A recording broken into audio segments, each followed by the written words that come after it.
السلام علیکم ورحمۃ اللہ وبرکاتہ۔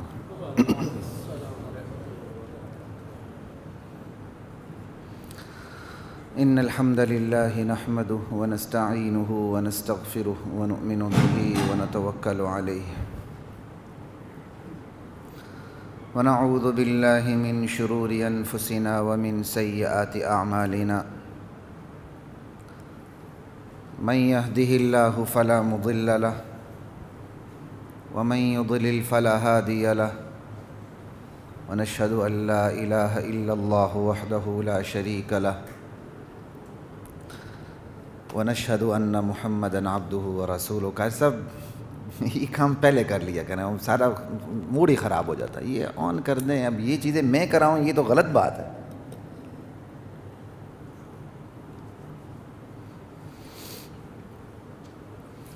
بسم اللہ والحمد للہ والصلاة والسلام علی رسول اللہ، اما بعد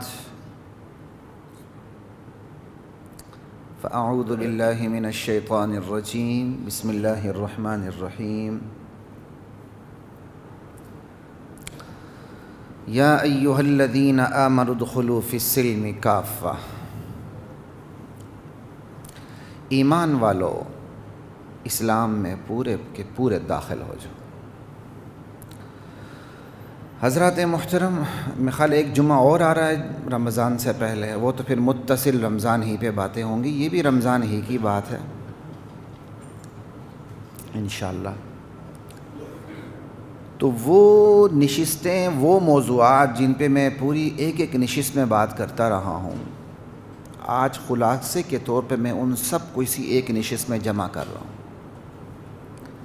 صرف اسی لیے کہ آپ رمضان کے حوالے سے اس کو پلے باندھ لیں کہ آپ نے رمضان میں کرنا کیا ہے۔ بس رمضان کا جو نظام الاوقات ہے وہ ابھی سے مرتب کر لیں۔ آپ نے عبادات کیا کرنی ہے، آپ نے مطالعہ کیا کرنا ہے،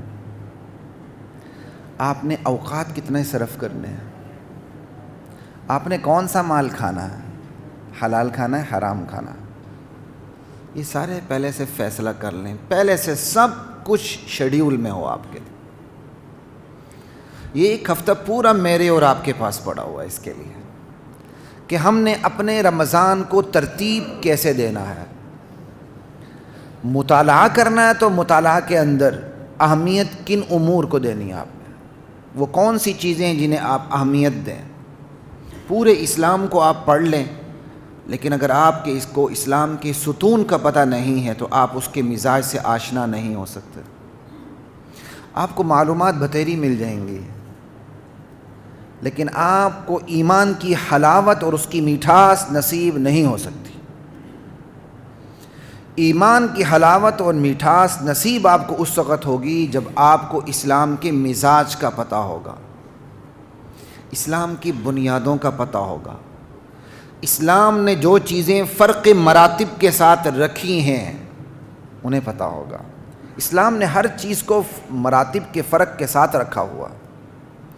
اللہ نے عقیدے اور عمل کو کبھی بھی برابر سطح پر نہیں رکھا، اللہ نے تمام اعمال کو برابر کی سطح پہ نہیں رکھا، اللہ نے تمام عقائد کو برابر کی سطح پر نہیں رکھا، اللہ تعالیٰ نے معاملات اور اخلاقیات کی ہر قسم کو ایک ہی سطح پہ نہیں رکھا۔ ان چیزوں کو آپ اچھی طرح ان چیزوں کا ادراک کر لیں، پھر وہ کون سی چیز ہے جو آپ اور میرے اور آپ کے اندر موجود ہو، معلومات بھی بڑھیں گی، علم بھی بڑھے گا، عمل بھی بڑھے گا۔ تو وہ ساری باتیں وہی ہیں جو آپ سنتے رہتے ہیں، لیکن اختصار کے ساتھ میں ساری چیزیں عرض کر دوں، رمضان کے حوالے سے آپ اس کو اپنا سبق سمجھ لیں کہ ہم نے رمضان میں کیا کرنا۔ دین اسلام عقائد کا مجموعہ ہے، عبادات کا مجموعہ ہے، معاملات کا مجموعہ ہے، اخلاقیات کا مجموعہ۔ یہ چار چیزیں بنیاد ہیں، عقائد، عبادات، معاملات، اخلاقیات۔ جہاں تک عقائد کی بات ہے دین اسلام کے 3 بنیادی عقائد ہیں، وہ بھی ایک سطح پہ نہیں ہیں: توحید، رسالت، آخرت۔ ان تینوں عقائد میں سب سے بڑا درجہ توحید خداوندی کا ہے۔ توحید کی وجہ سے رسالت اور نبوت کا سلسلہ جاری ہوا ہے۔ توحید باری تعالیٰ کی وجہ سے ختم نبوت اپنے اختتام کو پہنچی ہے۔ توحید باری تعالیٰ کی وجہ سے آخرت کا مرحلہ آئے گا، جزا اور سزا کا دن آئے گا۔ آخرت اور رسالت یہ دونوں توحید کی وجہ سے ہیں۔ توحید اور آخرت ان دونوں کو سمجھانے کے لیے رسالت و نبوت کا سلسلہ جاری ہوا ہے، جو جا کے خاتم النبیین والمعصومین محمد الرسول اللہ صلی اللہ علیہ وسلم پر اس کا اختتام ہوا ہے۔ اللہ کے نبی نہ صرف آخری نبی تھے بلکہ اللہ کے نبی آخری معصوم تھے۔ آپ کے بعد کوئی معصومیت کے درجے پر فائز نہیں ہے۔ توحید کے حوالے سے یہ بات یاد رکھیں، عقائد کے حوالے سے جو توحید پہ تھوڑی سی بات کرنی ہے، صرف میں اس کا اجمالاً ہی تذکرہ کرتا جاؤں گا، تفاصیل رمضان میں بھی ہوتی رہیں گی اور رمضان سے پہلے آپ سنتے رہیں۔ توحید ہر دین کی بنیاد رہی ہے۔ ہر آسمانی دین کی بنیاد اللہ کی توحید ہے۔ وما ارسلنا من قبلک من رسول الا نوحی الیہ انہ لا الہ الا انا فاعبدون۔ ہم نے جتنے بھی رسول بھیجے ہیں سب کی طرف ایک ہی تعلیم بھیجی ہے، لا الہ الا انا، میرے سوا کوئی الہ نہیں، کوئی معبود نہیں، کوئی کار ساز نہیں، کوئی حاجت روا نہیں، کوئی مشکل کشا نہیں، کوئی غوث اعظم نہیں، کوئی دستگیر نہیں، کوئی گنج بخش نہیں، کوئی رنج بخش نہیں۔ یہ ساری صفات ایک اللہ کو جچتی ہیں۔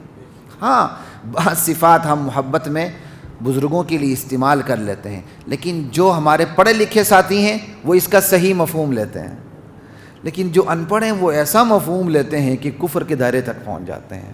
اس لیے وہ الفاظ جو اللہ کے لیے استعمال ہو رہے ہیں وہ وہیں رکھا کریں۔ ایک صاحب تھے، یہاں سے کوئی بات ہو گئی، انہوں نے مجھے بلا لیا اور مطلب پوچھ لیا، تو میں نے کہا یہ مطلب ہے؟ کہتے میں داتا کو اس مفہوم میں لیتا ہی نہیں۔ میں نے کہا آپ نہیں لیتے، ذرا عوام سے پوچھیں وہ داتا کو کس مفہوم میں لیتی ہے۔ کہتے آپ داتا کس کو سمجھ؟ میں کہا داتا صرف ایک اللہ، کمی بیشی اللہ کیا کہتے ہیں معاف فرمائے، جو تھوڑا سا یعنی جو ان کے ساتھ میٹنگ ہوئی اس کا یہ تھا، داتا ایک اللہ۔ کہا ہم داتا کو سخی کے معنوں میں لیتے ہیں۔ میں کہا پھر بالکل سخی بندہ ہو سکتا ہے، لیکن عوام داتا کو سخی کے معنوں میں نہیں لیتی، خصوصاً ان پڑھ اور جاہل عوام اللہ کے اختیارات سے نوازتی ہے۔ پھر بیٹا دینا، بیٹی دینا، عزت دینا، ذلت دینا، شفا یاب کرنا، بیمار کرنا، رشتے دینا، روزگار دینا، بندہ تو سراسر منگتا ہے۔ ہاں، جو پڑھا لکھا طبقہ ہے وہ یہ مفہوم نہیں لیتا، وہ صحیح مفہوم لیتا ہے، لیکن ہم نے صرف پڑھے لکھے لوگوں کو نہیں دیکھنا، ہم نے تو ان عوام کو دیکھنا ہے جو ہر طبقے کے اندر موجود ہے۔ کوئی مسلک اس سے خالی نہیں ہے، ہر طبقے کے اندر اچھے لوگ بھی موجود ہیں، بگڑے ہوئے بھی موجود ہیں۔ اچھی سوچ کے لوگ ہوں گے، مندریاں ہاتھ میں پہنی ہوتی ہیں اور عقیدہ رکھتے ہیں کہ جو عقیق ہم نے پہنا ہوا ہے وہ ہماری قسمت کے اوپر اثر انداز ہو رہا ہے۔ اب بتائیں اس کا کس مسلک سے تعلق ہے؟ آپ کو ہر مسلک میں ایسے بگڑے ہوئے لوگ مل جائیں گے، تو ان چیزوں سے بچیں۔ توحید اس میں ذرا بھی معمولی سی بھی لغزش نہ آنے دے اپنے نظریے کے اندر۔ اللہ کی ذات اپنی ذات میں وحدہ لا شریک ہے، اس میں تو مشرکین مکہ بھی اختلاف نہیں رکھتے تھے، اگرچہ بعض سائنٹسٹ اختلاف رکھتے ہیں، بعض پڑھے لکھے اختلاف کر لیتے ہیں، لیکن عام پبلک جو ہے وہ اس میں اختلاف نہیں رکھتی۔ اللہ اپنی ذات میں وحدہ لا شریک ہے۔ یونان کے فلاسفرز تھے، وہ کہتے تھے دنیا کو 10 عقلیں چلا رہی ہیں، ہم نے وہ فلسفی وہ منطق پڑھی ہوئی ہے. لوگ منطق کہتے ہیں. میں ٹی وی پہ بھی بات ٹاک شوز کو دیکھتا ہوں تو منطق، یہ منطق نہیں ہوتا بھائی، لفظ کا حسن نہ بگاڑیں، یہ منطق ہوتا ہے. یہ لفظ منطق ہے، منطق نہیں ہے. تو کہتے عقول عشرہ، دنیا کو 10 عقلیں چلا رہی ہیں. یہ شرک فی الذات ہے. اور عیسیٰ علیہ السلام کو خدا سمجھ لینا شرک فی الذات ہے. خدا کا بعین ہی بیٹا سمجھ لینا یہ شرک فی الذات میں بھی آ جاتا ہے، صفات میں بھی آ جاتا ہے. لا الہ الا اللہ. تو اس لحاظ سے اپنے توحید کے عقیدے کو شفاف رکھیں. اللہ کی ذات جیسی کوئی ذات نہیں. اللہ کے ہونے سے سب کچھ ہے. بس جو کچھ ہے اللہ کے ہونے سے ہے، جو کچھ نہیں ہے اللہ کے امر سے نہیں ہے. جو ہوگا اللہ کے امر سے ہوگا، اور جو نہیں ہوگا وہ بھی اللہ کے امر سے نہیں ہوگا. توحید فی الذات، اپنے آپ کو شفاف رکھیں عقیدے کے حوالے سے. اور پھر اللہ تعالیٰ نے یہ پوری کائنات کی تخلیق فرمائی ہے. وما خلقت الجن والانس الا لیعبدون قل من یرزقکم من السماء والارض ام من یملک السمع والابصار ومن یخرج الحی من المیت ومن یخرج المیت من الحی فسیقولون اللہ. آسمان سے رزق کی بارشیں کون برساتا ہے؟ زندے سے مردے کو کون نکالتا ہے؟ مردے سے زندے کو کون نکالتا ہے؟ تمہاری بینائی اور تمہاری سنوائی کا مالک کون ہے؟ کائنات کی مینجمنٹ اور اس کی ایڈمنسٹریشن کس کے ہاتھ میں ہے؟ فَسَيَقُولُونَ اللَّهُ. یہ مشرکین اعتراف کریں گے یہ سارے کام اللہ کے ہیں. آپ حیران ہوں گے پھر وہ مشرک کس بلا کے تھے؟ وہ چھوٹے چھوٹے کاموں میں اللہ کی ذات و صفات میں دوسروں کو شریک ٹھہراتے تھے. مشرکین مکہ تو اللہ کی ذات میں کسی کو شریک ہی نہیں ٹھہراتے تھے، وہ اللہ کی صفات میں دوسروں کو شریک ٹھہراتے تھے. وہ کہتے تھے، ان کا تلبیہ بھی دیکھ لیں، لبیک اللہم لبیک لبیک لا شریک لک لبیک. یہاں وہ 17ویں 18ویں ترمیم کرتے تھے، الا شریکا تملکہ وما ملک. البتہ یا اللہ وہ تیرا وہ شریک ہے تیرا جو تو جس کا مالک ہے، وہ کسی چیز کا مالک تیری عطا سے وہ تیرے اختیارات میں شریک ہوا ہے. انا للہ و انا الیہ راجعون. اللہ کی عطا سے بھی اللہ کے اختیارات میں کوئی شریک. 2 قطروں کے ملاپ سے پیدا ہونے والا باپ اپنے بیٹے کو جب تک اس کی سانس میں سانس ہے، دم میں دم ہے، اپنے اختیارات میں شریک نہیں کرتا. کمزور پڑتا ہے تو شریک کرنے لگتا ہے. اللہ کی ذات کسی کو شریک ٹھہرائے ناممکن ہے. جہاں اختیارات جاتے ہیں وہاں عظمت جاتی ہے. پارلیمانی سسٹم میں وزیر اعظم نظر آتا ہے، صدر صرف سموسے کھاتا ہے کیونکہ اس کے پاس اختیارات ہی نہیں ہوتے. صدارتی نظام میں وزیر اعظم کا نام ہی نہیں ہوتا کیونکہ وہ صدر ہی صدر ہوتا ہے. کیوں؟ فرق صرف اختیارات کا ہے، پاورز کا ہے. جس کے پاس پاورز ہیں اس کی عظمت ہے، جس کے پاس پاورز نہیں ہیں اس کی عظمت نہیں ہے. اللہ نے اپنی پارز کو ڈیوائیڈ نہیں کیا، اللہ تعالیٰ نے اپنی اختیارات تقسیم نہیں کیے. فلاں کے پاس چلے جاؤ تمہیں بیٹے مل جائیں گے، فلاں کے پاس چلے جاؤ تمہیں بیٹیاں مل جائیں گی، فلاں کے پاس چلے جاؤ تمہیں روزگار مل جائے گا، تمہیں رشتے مل جائیں گے. نہیں، یہب لمن یشاء اناثا ویہب لمن یشاء الذکور او یزوجہم ذکرانا واناثا ویجعل من یشاء عقیما.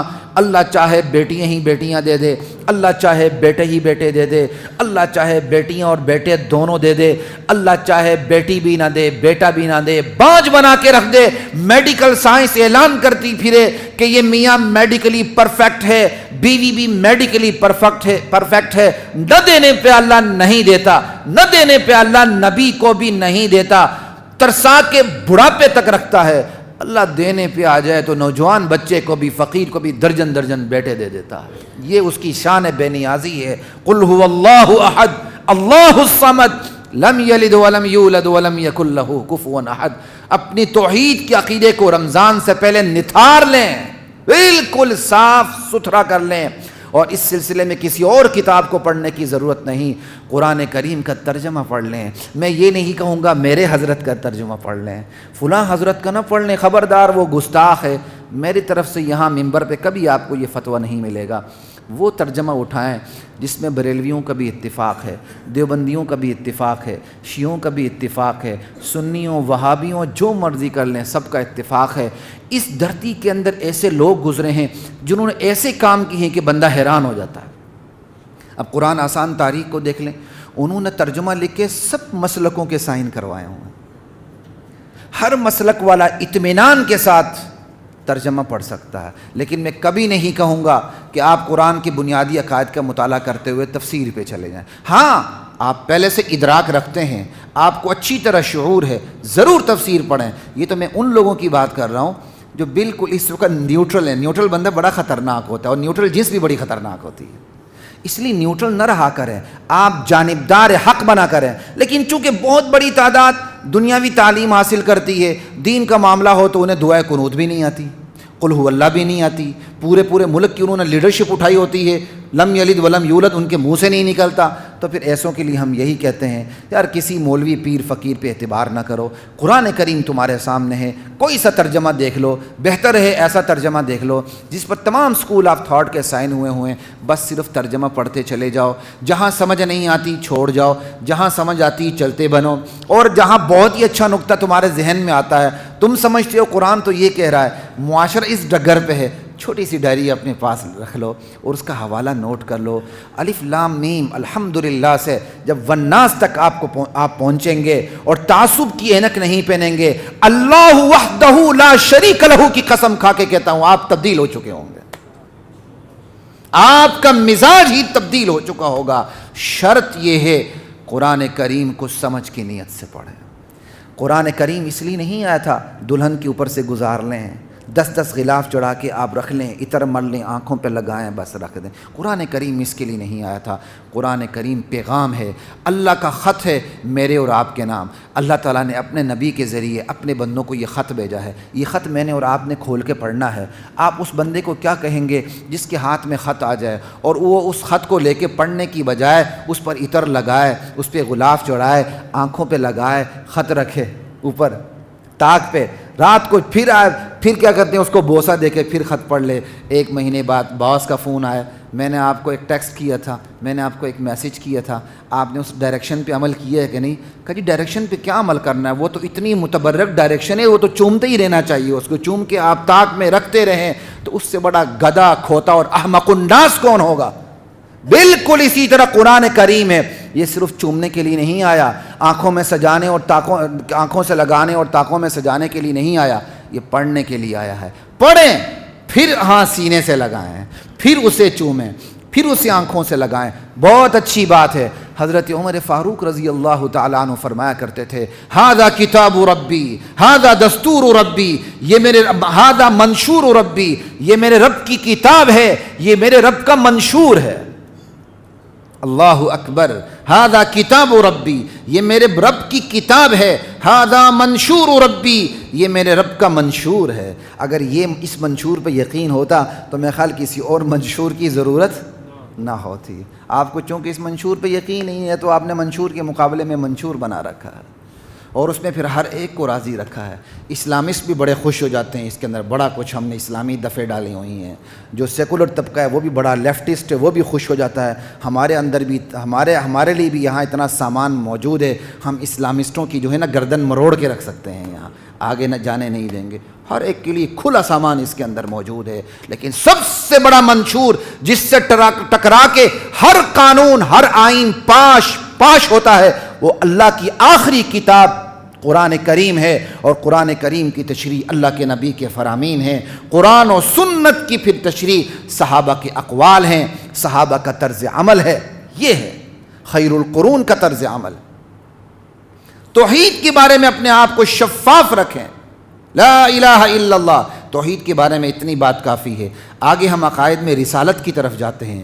رسالت کے بارے میں یاد رکھیں محمد الرسول اللہ نبوت کی آخری اینٹ ہیں، بس پوری عمارت بہترین تیار ہے، ایک اینٹ کی جگہ خالی ہے۔ اللہ کے نبی فرماتے ہیں میں وہ نبوت کی آخری اینٹ ہوں، بس کہ اسے رکھ دیں عمارت مکمل ہو گئی، انبیاء کا سلسلہ میرے اوپر ختم ہو گیا۔ انا خاتم النبیین لا نبی بعدی ولا رسول بعدی ولا امت بعد امتی، میں آخری نبی، میرے بعد کوئی نبی نہیں، میرے بعد کوئی رسول نہیں، میری امت کے بعد کوئی امت نہیں۔ تو ختم نبوت یہ ہمارے ایمان کا جزو اعظم ہے، جزو عظیم ہے۔ اگر ختم نبوت کا عقیدہ نہیں، بندہ مسلمان نہیں، وہ کافر ہے۔ اور یہ بھی یاد رکھیں، ختم نبوت سے مراد صرف یہ نہیں ہے کہ آپ یہ یاد رکھیں آخری نبی ہے۔ آپ نے ختم نبوت کے مقابلے میں کوئی بھی ایسا نظریہ ایجاد کر لیا جو ختم نبوت کو ہٹ کرتا ہے، اس کا مطلب آپ ختم نبوت کے منکر ہیں۔ ختم نبوت کا مطلب کیا ہے؟ پہلے سمجھیں۔ ختم نبوت کا مطلب یہ ہے کہ نبوت اختتام کو پہنچ گئی۔ تو نبوت اختتام کو پہنچنے کا مطلب کیا ہے؟ جی، نبوت اختتام کو پہنچ گئی، اس کا مطلب کیا ہے؟ آسمان سے وحی کا دروازہ بند ہو چکا ہے، وحی کا چیپٹر کلوز ہو چکا ہے۔ یہ ہے نبوت کے اختتام کا مطلب۔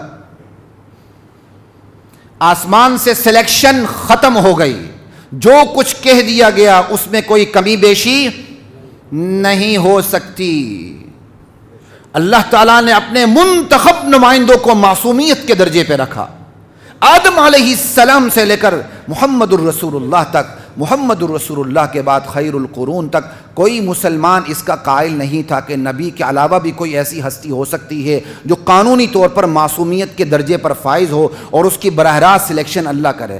ہاں، اللہ تعالیٰ نے بعض ہستیوں کے بارے میں پہلے بتا دیے کہ یہ ایسے ایسے آئیں گے، جیسے عیسیٰ علیہ السلام آئیں گے، حضرت مہدی آئیں گے، ان کا سارا کام وہ سارا ایک پیراڈائم ہے، سب کچھ اس کے اندر موجود ہے۔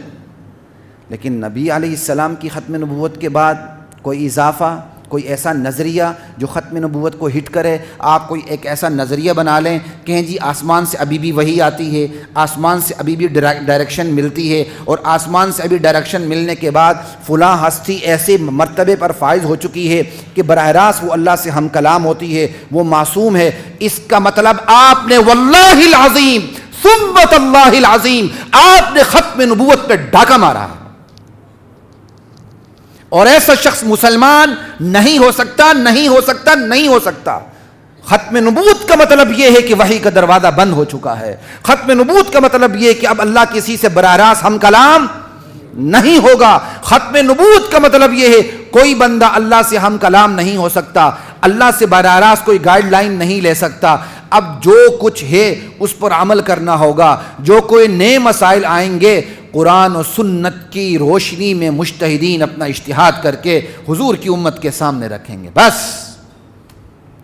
یہ کیسے عجیب نظریے ہیں کہ آپ نے اوپر کا دروازہ بھی کھلا رکھا، اجتہاد کا دروازہ بھی کھلا رکھا۔ کوئی ایک ایسی مثال بتا دیں کہ نبی علیہ السلام موجود ہوں، سمجھ آئی، براہ راست سامنے بیٹھے ہوئے ہوں، اور ایک بندہ اپنی طرف سے اجتہاد کرے۔ وحی کے ہوتے ہوئے اجتہاد نہیں ہوتا، وحی کے ہوتے ہوئے اجتہاد کا حق صرف اور صرف نبی کو ہوتا ہے، وہ بھی وحی کے ہوتے ہوئے نہیں۔ وحی چل رہی ہے، ایک مسئلہ آ گیا، اب بھی اس پہ فی الحال وحی نہیں آئی، اس میں اللہ کے نبی اجتہاد کرتے ہیں، اور اس اجتہاد کی براہ راست نگرانی اللہ کی طرف سے ہو رہی ہوتی ہے۔ اگر اللہ اس اجتہاد میں کوئی ترمیم کرنا چاہتے ہیں تو وحی کے ذریعے اس میں ترمیم کر لیتے ہیں۔ جب اجتہاد ہو جائے، اوپر سے کوئی نکیر نہ ہو، وہ اجتہاد وحی کے درجے پر ہوتی ہے۔ یہی وجہ ہے نبی کا اجتہاد یقینی ہوتا ہے، یہی وجہ ہے نبی کے علاوہ کسی بھی امام کا اجتہاد اللہ ذوالجلال کی قسم یقینی نہیں ہوتا۔ نہ آج تک اہل سنت والجماعت میں سے کسی نے یہ عقیدہ رکھا ہے امام ابو حنیفہ ہوں، امام ابن تیمیہ ہوں، امام مالک ہوں، امام شافعی ہوں، امام احمد بن حنبل ہوں، امام سفیان ثوری ہوں، امام اوزاعی ہوں، اور کوئی بھی بڑے بڑے امام، کسی امام کا بھی اجتہاد یقینی نہیں ہوتا، غیر یقینی ہوتا ہے۔ فالوورز ان کو اپناتے ہیں، حنفی فالورز امام ابو حنیفہ کو فالو کرتے ہیں لیکن دیگر ائمہ کو غلط نہیں کہتے بلکہ اپنے امام کے اجتہاد کو پریورٹی دیتے ہیں، بالکل اسی طرح شافعی، حنبلی، مالکی جتنے بھی اور ہیں وہ اپنے امام کے اجتہاد کو جسٹ پریورٹی دیتے ہیں، وہ حنفی لا کو یا شافعی لا کو یا کسی اور لا کو جو ان کے علاوہ ہوتا ہے اسے وہ غلط نہیں کہتے۔ اجتہاد کا دروازہ وحی کی عدم موجودگی میں کھلتا ہے امت کے لیے۔ ارے بھائی براہ راست سنت کو نہیں لے سکتے جب تک قرآن کریم کی آیت موجود ہے۔ کہاں جا رہے ہیں آپ؟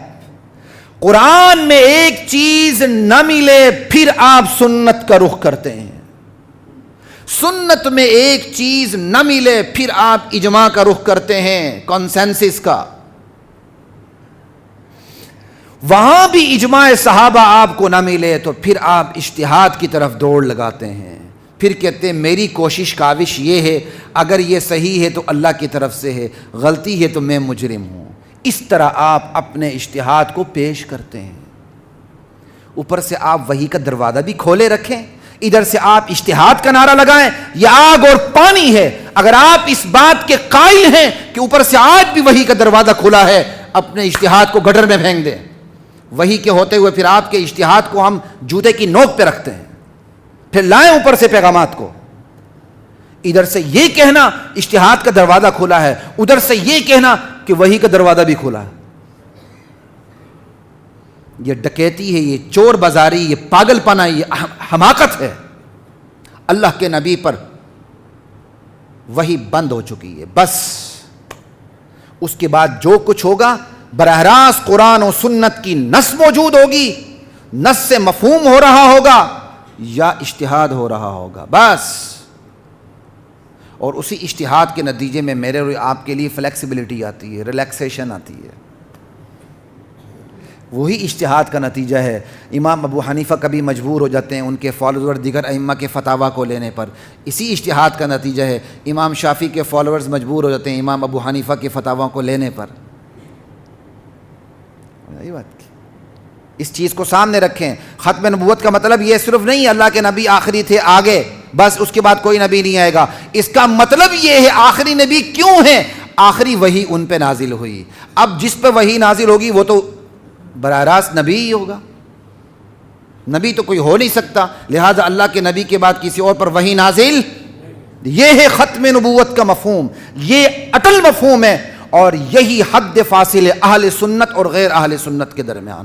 جب میں اہل سنت کی بات کرتا ہوں کسی ایک فرقے کی بات نہیں کرتا، اہل سنت کی بات کرتا ہوں تو یاد رکھیے اہل سنت کے اندر وہ تمام لوگ شامل ہیں جو قرآن کو، سنت کو، صحابہ کو، اجماع کو، قیاس کو اپنے لیے اصول سمجھتے ہیں۔ یہ ہے اہل سنت کا وہ المفہوم۔ آج ہر ایک نے 1.5 کی مسجد بنائی ہے، وہ اپنے آپ کو اہل سنت کہہ کر باقی سب کو اسلام سے خارج کرنے لگتا ہے۔ حنفی ہوں، مالکی ہوں، شافعی ہوں، سنی ہوں، وہابی ہوں، یہ سب اہل سنت والجماعت ہیں۔ اہل سنت سنت رسول اللہ کو ماننے والے، والجماعت جماعت صحابہ کو معیار عدل سمجھنے والے، یہ ہیں اہل سنت والجماعت کا مفہوم۔ آگے چلیے، ختم نبوت سے آگے آخرت ہے۔ آخرت پہ اتنی بات کافی ہے، ایک دن آئے گا اللہ تعالیٰ نے سزا اور جزا کا نظام قائم کرنا ہے۔ کیوں؟ دنیا میں مکمل جزا اور سزا کا نظام قائم نہیں ہو سکتا۔ ایک بندے نے 100 قتل کی ہیں، آپ اسے ایک ہی دفعہ پھانسی پہ لٹکا سکتے ہیں، ایک ہی دفعہ آپ اسے سزائے موت دے سکتے ہیں، اس سے زیادہ نہیں۔ دنیا میں بتیرے بڑے بڑے کام ہوئے ہیں، بندہ اس کو 100 زندگیاں بھی ملیں تو اس کا بدلہ ختم نہیں ہو سکتا۔ ان سب کو جزا چاہیے، گناہگاروں کو سزا چاہیے۔ یہ کب ہوگا؟ جب دنیا اپنے اختتام کو پہنچے گی اور اس کا چیپٹر کلوز ہو جائے گا۔ اب جس نے جہاں تک جو عمل کیا ہے اس کو اس کی سزا اور جزا ملے، یہ ہے آخرت۔ اور آخرت کے بارے میں ایک اور بات یاد رکھیں، آخرت کے بارے میں اللہ کا صاف اعلان ہے، مالک یوم الدین، جزا اور سزا کا مالک، آنر میں ہوں۔ آنر کس کو کہتے ہیں؟ ہر چیز کا مالک، ہاں ہے تو ہاں ہے، نہ ہے تو نہ ہے۔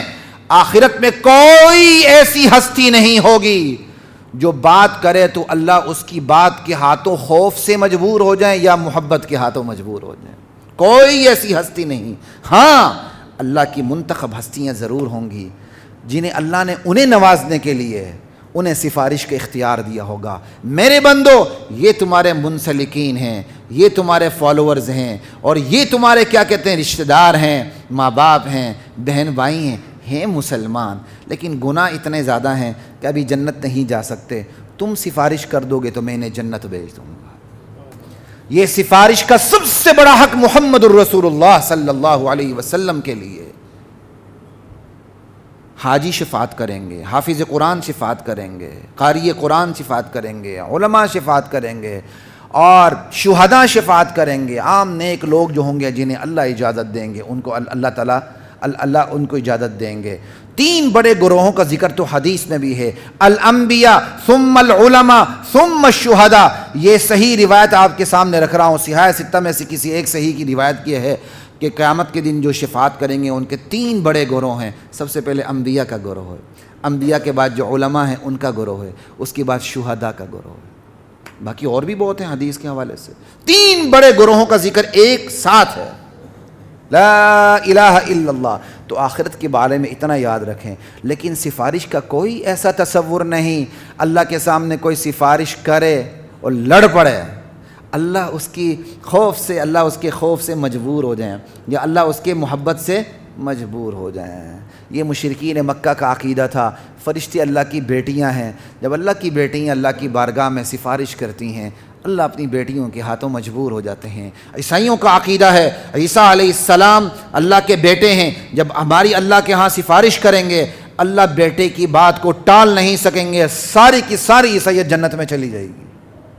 اور یہودیوں کا عقیدہ تھا عزیر علیہ السلام اللہ کے بیٹے ہیں، جب وہ سفارش کریں گے اللہ ٹال نہیں سکیں گے۔ بدقسمتی سے یہ جراثیم ہمارے اندر بھی موجود ہیں، اور اس طرح پختہ جراثیم موجود ہیں، لوگ اپنی جانیں دیتے ہیں۔ اس بندے کو نہیں دیکھا جو کسی انویسٹیگیشن پتہ نہیں کس میں کوئی آفیسر تھا، دماغ خراب ہوا تو جا کے اس نے وہ 18 بندوں کو اگلی دنیا میں پہنچا کے پاک کر کے پہنچا دیا، اور ادھر 18-20 بندے قتل ہوئے ہیں، ادھر جو ایک زخمی بندہ ہے وہ پھر بھی اسی عقیدے پہ قائم ہے، میڈیا کو انٹرویو دے رہا ہے، جو میں نے براہ راست نہیں سنا ساتھی بتا رہے ہیں، وہ اسی عقیدے پہ قائم تھا۔ ایک ایک کو بلا کے اس نے اگلے جہاں کے سپرد کیا، پھر بھی کیا کہتے ہیں اس کے مرید ٹس سے مس نہیں ہو رہے ہیں۔ آپ اندازہ کر لو یہ حالت ہے۔ تو یہ غیروں کے جو جراثیم ہمارے اندر آئے ہوئے ان سے بچیں۔ یہ تو ہو گئی عقیدے کی بات، توحید، رسالت، آخرت۔ آگے جاتے ہیں، بات عقائد کے بعد عبادات کی بات ہے۔ عبادات ایک پوری دنیا ہے، بلکہ عقیدہ بھی عبادات کے اندر آ جاتا ہے، لیکن عبادات کی 4 بڑی قسمیں یاد رکھیں۔ عبادت قلبی ہے، اس کا تعلق آپ کے عقیدے کے ساتھ ہے۔ آپ سمجھتے ہیں میرا پروردگار اللہ ہے، میرے نبی آخری نبی محمد الرسول اللہ ہیں، میرے لیے عملی طور پر صحابہ معیار عدل ہیں، یہ پورا ایک منہج سامنے ہے، آپ اس پہ اعتبار کرتے ہیں اور اس کے پیچھے چلتے ہیں، یہ عبادت قلبی ہے۔ اور آپ اپنی زبان سے اللہ کا ذکر کرتے ہیں، یہ عبادت قولی ہے۔ آپ اپنے جیب سے پیسہ خرچ کرتے ہیں، مال خرچ کرتے ہیں، عبادت مالی ہے۔ آپ حج کرتے ہیں، عمرہ کرتے ہیں، نماز پڑھتے ہیں، سر بسجود ہوتے ہیں، رکوع کرتے ہیں، اپنے بدن کو مشقت میں ڈالتے ہیں اللہ کی اطاعت کے لیے، یہ عبادت بدنی ہے۔ روزہ عبادت قلبی بھی ہے، اسی کے اندر عبادت قولی بھی آتی ہے، اور سب سے بڑھ کر روزہ عبادت بدنی ہے، قلبی کے ساتھ ساتھ۔ اللہ کے لیے کھانے پینے اور نفسانی خواہشات سے آپ رکتے ہیں، صبح صادق سے لے کر طلوع آفتاب تک۔ یہ ہیں عبادات۔ آگے چلتے ہیں، عبادات سے آگے جو ہیں پورشن معاملات کا ہے۔ معاملات بنیادی طور پر کیا ہیں؟ معاملات وہ معاہدات جو شریعت کے روح سے ہم کوئی جو پارٹنرز ہوتے ہیں ان کے درمیان وہ کیا کہتے ہیں لاگو ہو جاتے ہیں۔ ایون مگنی بھی معاہدہ ہے، انگیجمنٹ معاہدہ ہے 2 خاندانوں کے درمیان۔ اب یہ 2 خاندانوں کے درمیان جو انگیجمنٹ معاہدہ ہو چکا ہے یہ بغیر کسی شرعی عذر کے ٹوٹنا نہیں چاہیے۔ لڑکے والے تو بڑی آسانی سے منگنی توڑ دیں گے، لڑکی والوں کو کیا بنے گا؟ اس لڑکی کے رشتے آئیں گے تو ہمارے معاشرے کے رسوم و رواج کے مطابق چاہے لڑکا خود کتنا بے ایمان کیوں نہ ہو، وہ 100 دفعہ سوچے گا لڑکی کی پہلی منگنی کیوں ٹوٹی تھی، چاہے وہ خود ایک پرلے درجے کا بے ایمان ہو، لیکن وہ 100 دفعہ سوچے گا اس لڑکی کی پہلی بھی منگنی ہوئی تھی، وہ ٹوٹی تو آخر کیوں ٹوٹی؟ کیونکہ یہاں لڑکا جتنا بھی خراب ہو، لڑکی کہتے ہیں فرشتہ ہونی چاہیے. چلو اتنی غیرت تو ہے نا. اگر اس کا بھی خاتمہ ہو گیا تو پھر کیا بنے گا؟ چلو اتنی غیرت تو ہے. اللہ تعالیٰ اضافہ فرمائے اس کے اندر. لا الہ. اپنی طرف سے غیرت ختم ہے، دوسروں کے اندر ہم غیرت تلاش کرتے ہیں کہ دوسرا بالکل فرشتہ ہو، چاہے میں خود شیطان کیوں نہ ہو.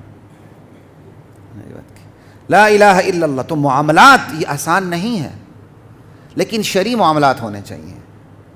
آپ کا کاروبار ہے، شرعی معاملات ہیں. کبھی آپ نے سوچا ہے کہ آپ دکان پہ بیٹھ کے اپنے گاہک کے ساتھ ڈیل کرتے ہیں، کیا یہ ڈیل شریعت کی نظر میں جائز ہے یا ناجائز ہے؟ ہم نے یہی سمجھ رکھا ہے 100 روپے میں کی چیز میں 110 میں بیچ رہا ہوں، جائز ہے نا، محنت کر رہا ہوں.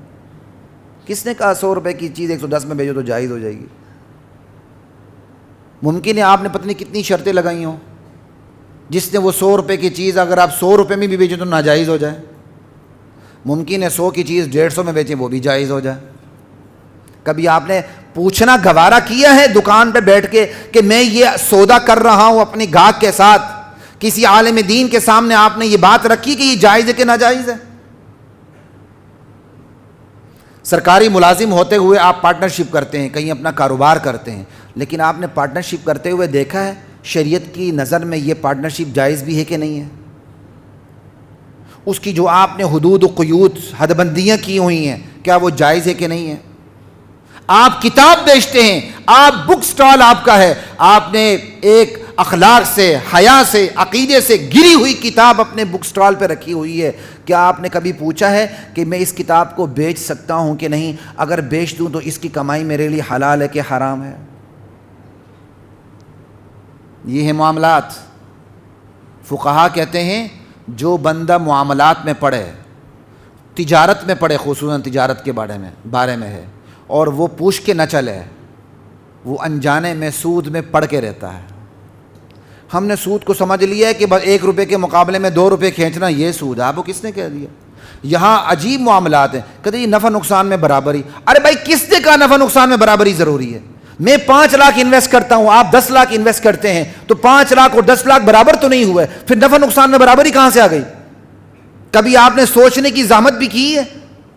اپنی طرف سے پورے کے پورے مفتہ اور مفتی بن جاتے ہیں، کہتے ہیں نفع نقصان میں برابری بس یہی جائز ہے. کس نے کہا نفع نقصان میں برابری ہو تو حرام ہو رہا ہوتا ہے، نفع نقصان میں برابری نہیں ہو حلال ہو رہا ہوتا ہے؟ کبھی آپ نے یہ ذرا بھی زحمت کی ہے کہ اپنے معاملات کو اسلام کی روشنی میں سیدھا کریں؟ آپ کلائنٹ سے فیس لے رہے ہیں، آپ کی فیس جائز ہے؟ آپ مقدمہ لڑ رہے ہیں، کس کیس کا مقدمہ لگ رہے ہیں؟ کیا وہ کیس آپ کے لیے لڑنا جائز ہے کہ ناجائز ہے؟ کبھی آپ نے پوچھا ہے؟ وکلا تو ویسے ہی سب سے بڑے مفتی ہوتے ہیں، پھر خصوصاً کورٹ کے دائرے میں تو ان سے بندہ بات ہی نہیں کر سکتا. اوپر سے انہوں نے اگر کالا کوٹ پہنا ہے تو بس تو پھر آپ سر نیچے جھکا کے چلیں، ورنہ تو پھر آپ کی عزت کی عزم کوئی خیر ہی نہیں ہے. کبھی آپ نے پوچھنا کی زحمت کی ہے کہ میں اپنے اس کیس پر پیسہ لے رہا ہوں اور یہ کیس اس نوعیت کا ہے، کیا میں اس کیس پہ پیسہ لے سکتا ہوں؟ کیا یہ میں کیس لے سکتا ہوں؟ اس کیس پہ میری فیس جائز ہے کہ ناجائز ہے؟ کبھی آپ نے پوچھنے کی زحمت کی ہے؟ جب میں خود لا کر رہا تھا، میں نے یہ باتیں اپنے استاد کے ساتھ کچھ کی، ادب کے دائرے میں کی. میرے استاد نے مجھے کہتے ہیں ہر قسم کا کیس. میں کہا جی ہر قسم کا کیس. کہتے ہیں آپ پڑھ کیوں رہے ہیں؟ خیر میں نے جو جوابات دینے تھے، وقت کم ہے، تو کہنے لگے پھر آپ ایڈوکیسی کیسے کریں گے؟ انا للہ و انا الیہ راجعون.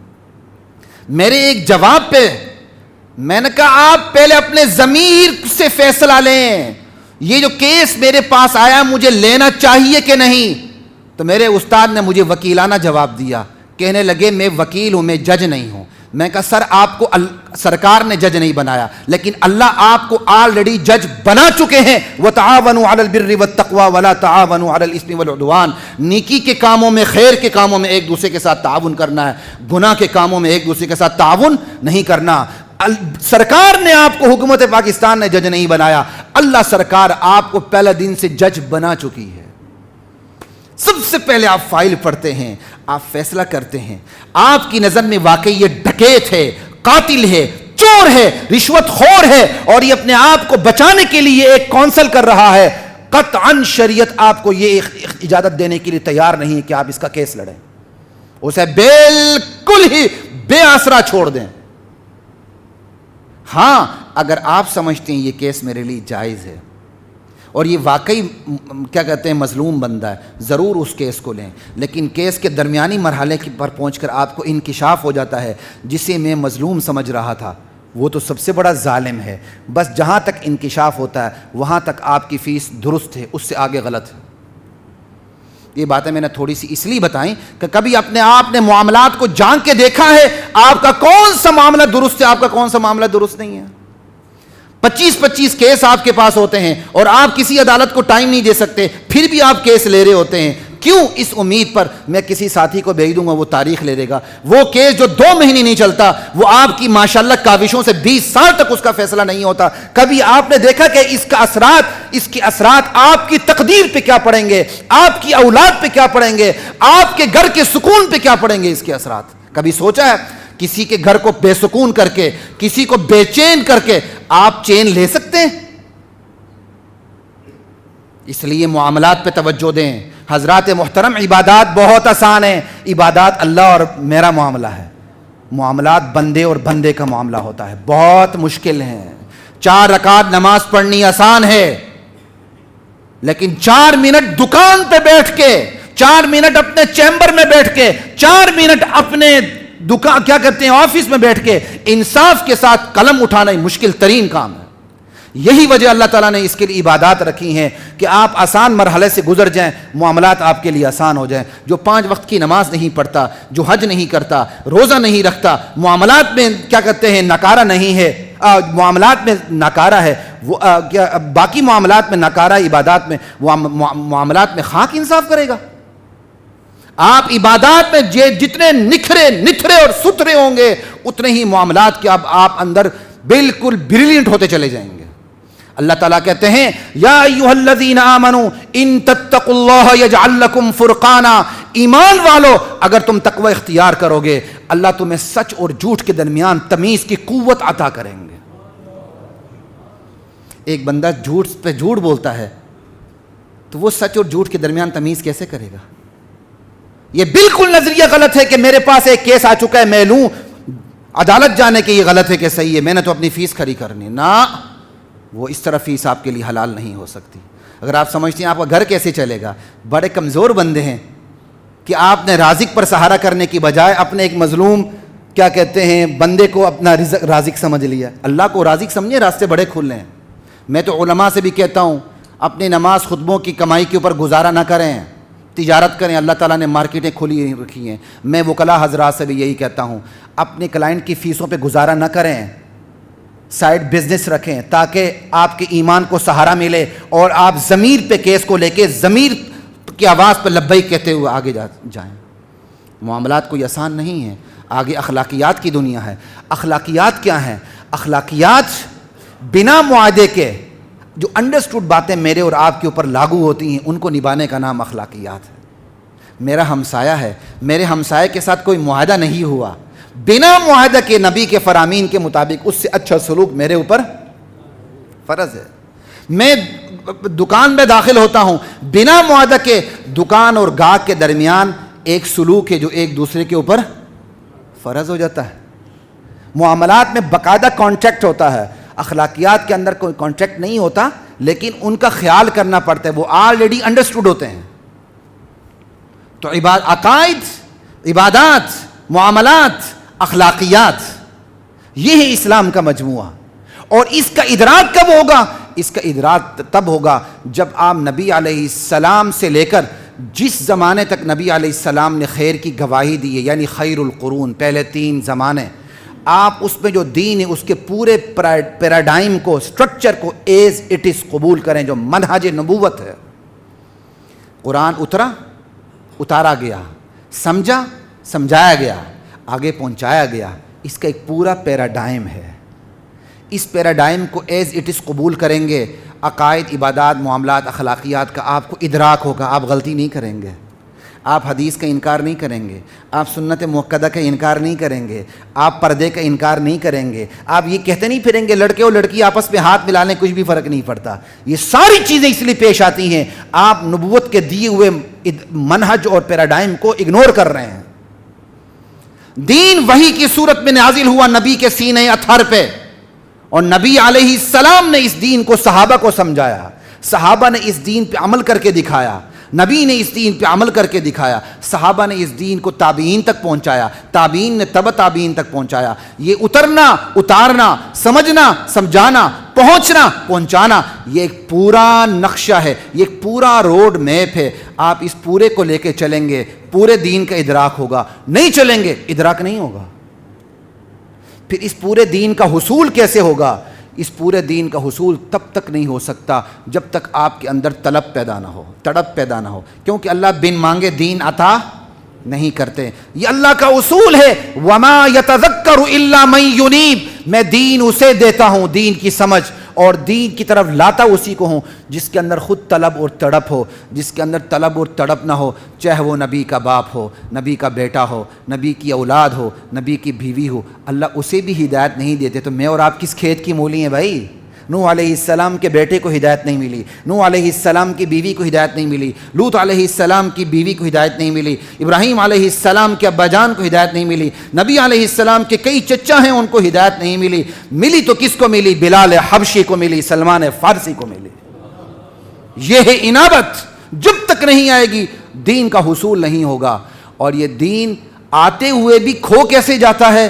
غفلت سے کھو جاتا ہے۔ اقترب للناس حسابهم وهم فی غفلۃ معرضون، دین گود میں ہوتے ہوئے بھی نہیں رہتا، دین بائی چانس مجھے مل جائے پھر بھی نہیں رہتا۔ خاندانی طور پر ولیوں کے بیٹے ہیں، پیروں کے پیر، پیروں کے پیر، ولیوں کے ولی، لیکن اگر کسی ولی کے گود میں، ولی کے دل میں اگر تڑپ موجود نہیں ہے، بیٹے کے دل میں تڑپ، نبی کے بیٹے کے دل میں تڑپ موجود نہیں ہے، وہ غافل ہے۔ اللہ ہدایت جیسی قیمتی چیز اس کو دیتے نہیں ہے۔ غفلت کے پردے چاک کریں، اس کے لیے بہترین موسم رمضان کریم آ رہا ہے۔ اللہم بلغنا فی رجب و شعبان، اللہم بارک لنا فی رجب و شعبان وبلغنا رمضان۔ یا اللہ اس پوری امت کو رمضان تک پہنچا دے، رمضان کی ساعتوں سے بے خبر ہونے کی توفیق عطا فرمائے۔ رمضان میں سب سے بڑھ کر حلال مال ہے، اگر کسی کے جیب میں حلال نہیں ہے خدا کے لیے وہ ادھار لے لے، رمضان کے مہینے میں ادھار لے کے اپنے گھر والوں کے لیے اپنے لیے حلال کمائی کا بندوبست کرے، حلال رزق کا بندوبست کرے۔ دوسرے نمبر پر فرصت کے اوقات ہیں، رمضان سے پہلے رمضان کا شیڈیول مرتب کر لیں۔ فرصت کے اوقات بالکل آپ کو پتہ ہونا چاہیے کہ اس میں آپ نے یہ کام کرنا ہے اور یہ کرنا ہے، نفلی عبادات ہیں، قضا ہیں، پھر یہ انشاءاللہ ایک پورا ہے، انشاءاللہ اس پہ بات کرتے رہیں گے۔ اب 2 منٹ اوپر ہو چکے ہیں۔ وآخر دعوانا الحمدللہ رب العالمین۔